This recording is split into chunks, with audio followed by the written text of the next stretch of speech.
Hey guys, so I'm really excited.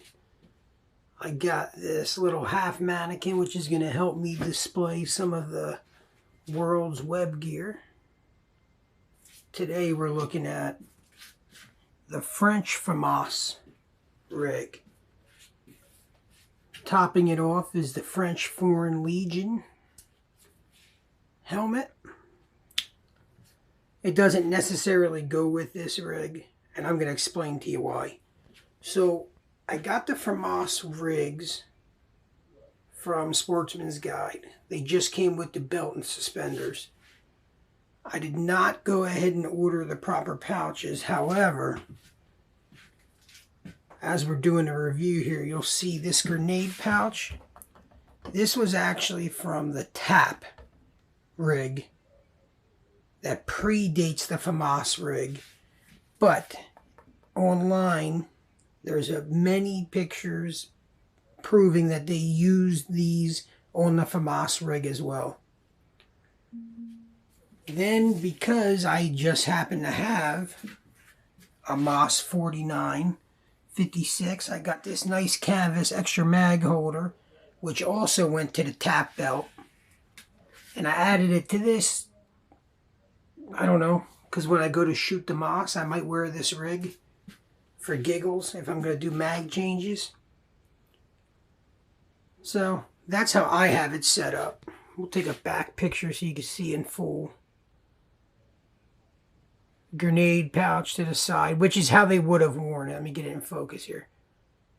Now what it would have had is a grenade pouch where it is. Instead of the MOS pouches, it would have had the FAMAS triple mag pouch right where that is. Then you would have come around here. It would have had the two D-rings. On the D-rings, you would have had like a compass pouch and a first aid pouch, two little pouches. Then you would have come around. On the back side, this is Velcro attachment. It's actually a comfortable rig to wear. But on the back side, you would have had the canteen there.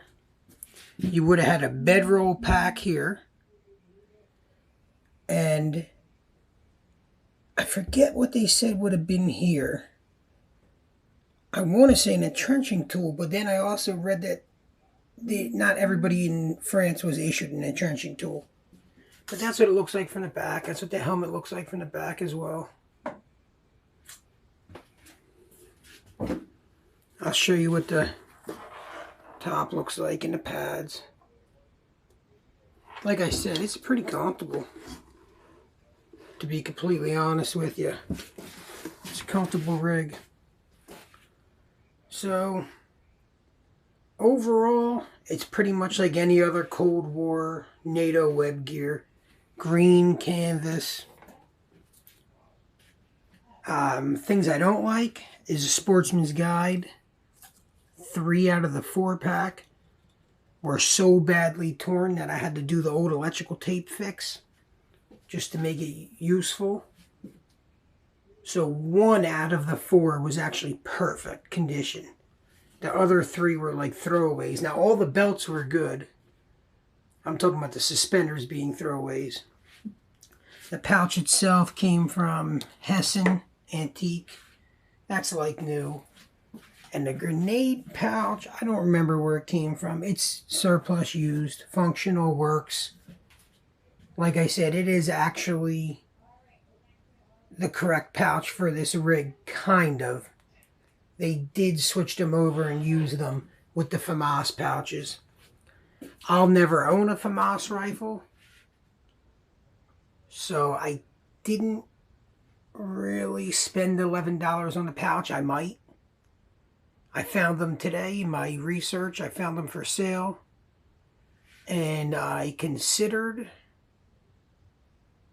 putting the $10 plus shipping out so I could put one of the rigs together the right way. But then I would have to get the canteen and everything else. And I don't know that I'm going to do that, to be honest.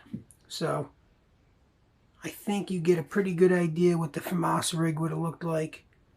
It looks similar to Alice gear, but it's just NATO web gear. For the time, it was about average. I wouldn't call it great, but for being designed in like 79 and used through the 80s and 90s, it's about average with our Alice gear. So that's a look at the FAMAS, French FAMAS rig web gear. What we call it here in the United States, we call it the F1. So if you're interested in buying this or learning more about this web gear, you would look up F1 web gear. I believe that's what my research told me. So, here's the FAMAS web gear, guys. The camera's going a little wacky because the flash turned off. So, here's a dive into NATO and French surplus. Till next time, guys.